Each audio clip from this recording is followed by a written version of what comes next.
سلسلے میں ہمارے لیے جو خیر کے سلسلے ہیں وہ ہمیں اگر میسر آ جائیں تو پھر امید ہے کہ اللہ تعالیٰ اپنے کرم سے ماہ مقدس کی جو اصل برکتیں ہیں وہ ہمیں بقیہ 11 ماہ بھی عطا فرمائے گا. لیکن اگر ہم اس میں سستی کر جائیں، روایتی طور پر اس طرح کا اہتمام نہ کریں اور جیسے پہلے وقت چل رہا ہے اسی طرح وقت گزارنے کا اہتمام کیا جائے تو رمضان مبارک تو گزر جائے گا، لیکن اس کی وہ برکات جو کہ ہمیں میسر آنی چاہیے اور اس کے وہ اثرات جو ہماری زندگی میں ہونے چاہیے وہ اثرات نہیں آ پائیں گے. اس واسطے رمضان مبارک کو ایک اللہ کا انعام سمجھتے ہوئے اس کے اندر وہ اپنی ذمہ داریاں پوری کرنے کا اہتمام کیا جائے.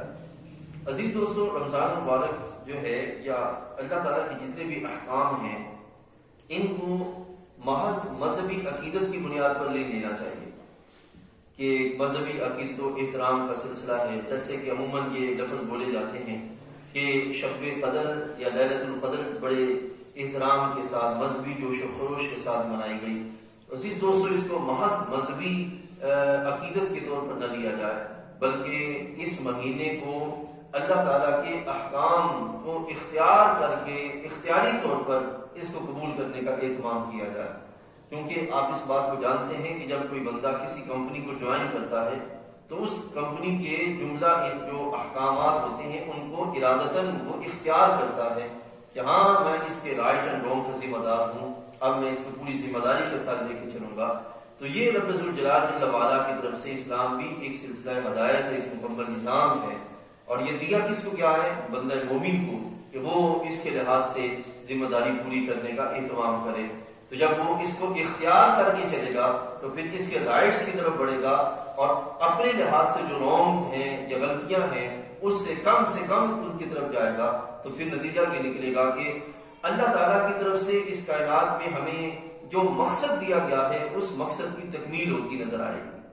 عزیز دوستو، یاد رکھیے گا حضرت انسان ہرگز ایسا ہم نہ سمجھیں اور ہم یہ سمجھ بیٹھے ہیں کہ بھئی اللہ تعالیٰ ہے اپنے کرم سے یہ نظام چلا رہا ہے. کوئی شک نہیں ہے کہ وہ اپنے کرم سے ہی نظام چلا رہا ہے، لیکن اس نے انسان کو اس کائنات کے اندر اپنے فضل سے ایسا رتبہ عطا فرمایا ہے کہ وہ اللہ تعالیٰ کے مقاصد کی تکمیل میں اس کی رحمتوں سے ایسی حیثیت اختیار کر چکا ہے کہ وہ اللہ تعالیٰ بندے کے ذریعے ہی اس کائنات میں اپنے فضل کی، اپنے انعامات کی جو صورتیں ہیں ان کو مکمل فرمائے گا.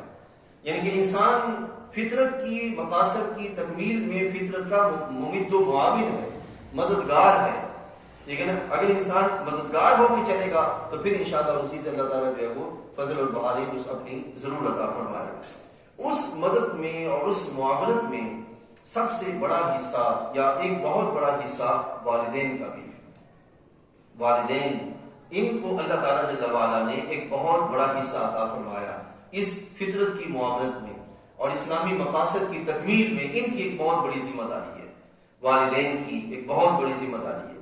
اللہ تعالیٰ قرآن مجید میں ارشاد فرماتا ہے یا ایھا الذین آمنوا قوا انفسکم واہلیکم نارا، کہ ایمان والو قوا انفسکم، بچاؤ تم خود کو، واہلیکم، اور اپنے اہل و عیال کو بھی، نارا، جہنم کی آگ سے اپنے آپ کو بچاؤ. ٹھیک ہے عزیز دوستو، یعنی کہ یہاں سے اس بات کا پتہ چلا کہ بندہ مومن پر دو ہی ذمہ داریاں ہیں. ایک یہ کہ اس نے خود کو بھی بچانا ہے اور دوسرا اس نے اپنے اہل و عیال کو بھی بچانا ہے. دو ہی ذمہ داریاں. تو یہ اپنے اہل و عیال کو تو وہی بچا پائے گا نا کہ جو خود ان ذمہ داریوں کو صحیح طور پہ جانتا ہوگا. اور اگر وہ خود ہی نہیں جانتا، روایتی سستی میں پڑا ہوا ہے، تو پھر وہ اپنے اہل و عیال کو کیسے جو وہ بچا پائے گا. تو اس واسطے اولین جو ذمہ داری ہے وہ یہ ہے کہ بندہ خود کو اس لائق بنائے کہ وہ اوروں کو بھی سنبھالنے کا اہتمام کر سکے. آج ہم جو وہ معذرت کے ساتھ کہ ٹھیک ہے جو ہو رہا ہے پر ٹھیک ہے، اللہ تعالیٰ خیر کرے گا، بڑے ہو کے خود بخود سمجھ جائیں گے، خود بخود سمجھ جائیں گے اور خود بخود جو ہے یہ اس طرح کا سلسلہ ہو جائے گا. آپ سوچیں کہ ایک باغیچہ ہم لگائیں تو اس باغیچے کی خوبصورتی کے لیے مالی رکھتے ہیں کہ اس کی خوبصورتی تبھی برقرار رہے گی جب اس کی کاٹ چھانٹ کا سلسلہ جو وہ صحیح رہے گا. تو عزیز دوستوں، کیسی عجیب بات ہے کہ پودوں کی درستگی کے لیے ہم مالی رکھیں، کیا ان کے بغیر اس کی کاٹ چھانٹ نہیں ہونی اور یہ اس سے ٹھیک نہیں رہنا. تو وہ انسان جو رب ذوالجلال کا سب سے بڑا شاہکار ہے اس کائنات کے اندر، اس کے لیے کوئی تہذیب کا سلسلہ نہ رکھا جائے اور اس کے لحاظ سے کوئی درستگی کا پہلو جو ہے وہ نہ رکھا جائے، تو یہ ہماری بہت بڑی والدین کی سستی ہوگی کہ وہ اگر اس پہلو پہ کہیں گے. اور رمضان مبارک تو ان کی بچوں کی درستگی کے لیے، گھر والوں کی درستگی کے لیے ایک بہترین ذریعہ ہے. اس کے ذریعے جو ہے وہ درستگی کا بہترین طریقے سے اہتمام ہو سکتا ہے.